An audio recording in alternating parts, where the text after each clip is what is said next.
Hi, good morning po, Ma'am Ashley Lay. Ma'am, ito po yung actual video test ng order niya. MSI GeForce GTX 1050 TTI 4GB GDDR5 OCB1 po siya, yung version niya. And dual fans po yung working po yung both. Ma'am, note ko lang po, pinaka-importante, yung power supply niyo po dapat rated at branded lang po. Brands po like MSI, Gigabyte, Asus, Corsair, si Sony, ganyan po yung mga branded po. Huwag po yung mga 700 watts na generic. Okay po, lagi po namin nire-recommend. Gamit po kayo ng rated at branded po na power supply. Okay po, 550 watts po minimum. Para safe naman po, para tumagal. Usually po kasi laging nasisira. Nasiskos po nung sira yung video kay brand new or used po. Yung gumagamit ng generic na power supply. Okay, hindi po kasi siya rated.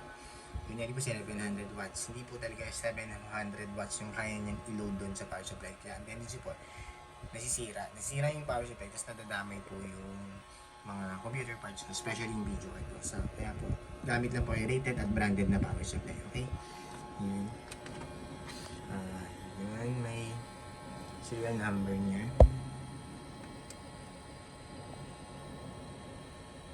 Yan po. Tapos may mga warranty sticker din po yan. Yan po yung nasa screw. Official warranty sticker po yun ng MSI. It means po never pa na-open or na-repair.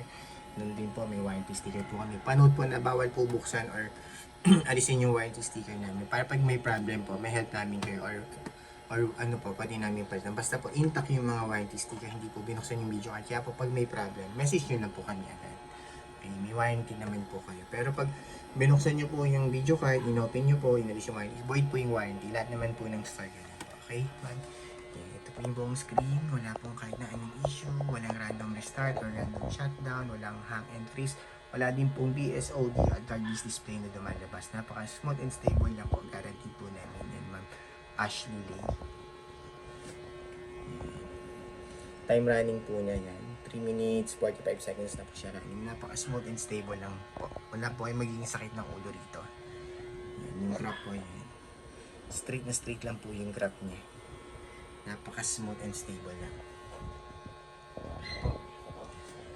Yan, time po na running niya yan. 4 minutes, 5 seconds po.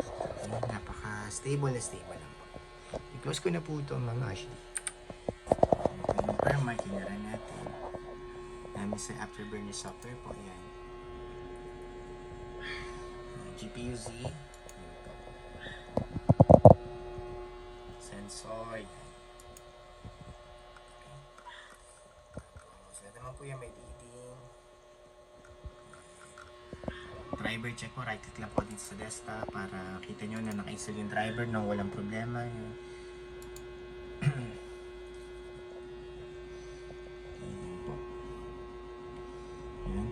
Automatic install naman po yung driver, yan, system information sa Windows 10 and Windows 11. Pag hindi naman po siya nag-automatic install, pwede naman po i-download sa NVIDIA website and download and install niya na po. Same lang po yun.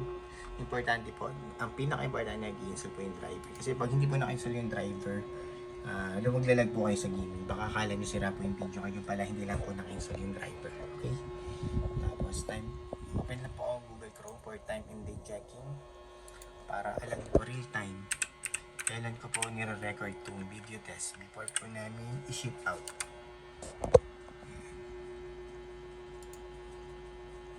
10:45 AM Sunday, August 11, 2024 yung current date and time natin today before po namin i-ship out yung order niya. Okay? Isa pa. PH time. Same lang po.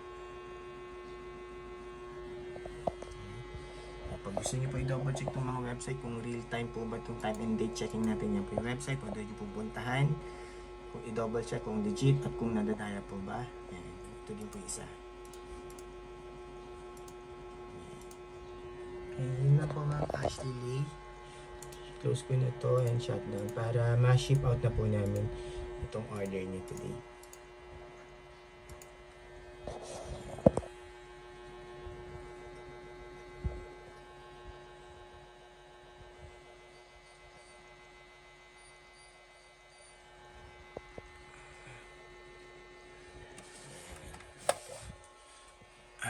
ko lang po ulit. Ayan. Ma'am, note ko lang po.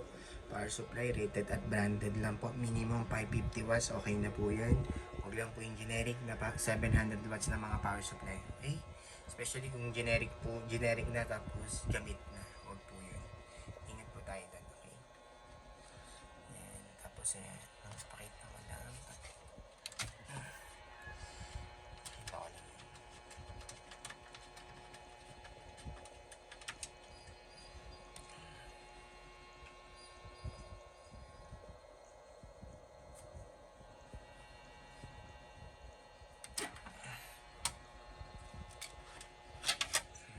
Ito po yung, ayan. Pakita ko lang po. Ayan po yung official warranty sticker po ng MSI. Nasa screw. Ayan. So, yan. It means po never po na-open or na-repair. Yan. Yung warranty sticker po namin. Note po. Ulit, huwag nyo pong alisin yung mga warranty sticker natin o buksan po yung picture para hindi po mabot yung warranty. Okay? Serial number. Ito lang yung serial number niya. Ito yung 2. Serial number 2. Serial number 1.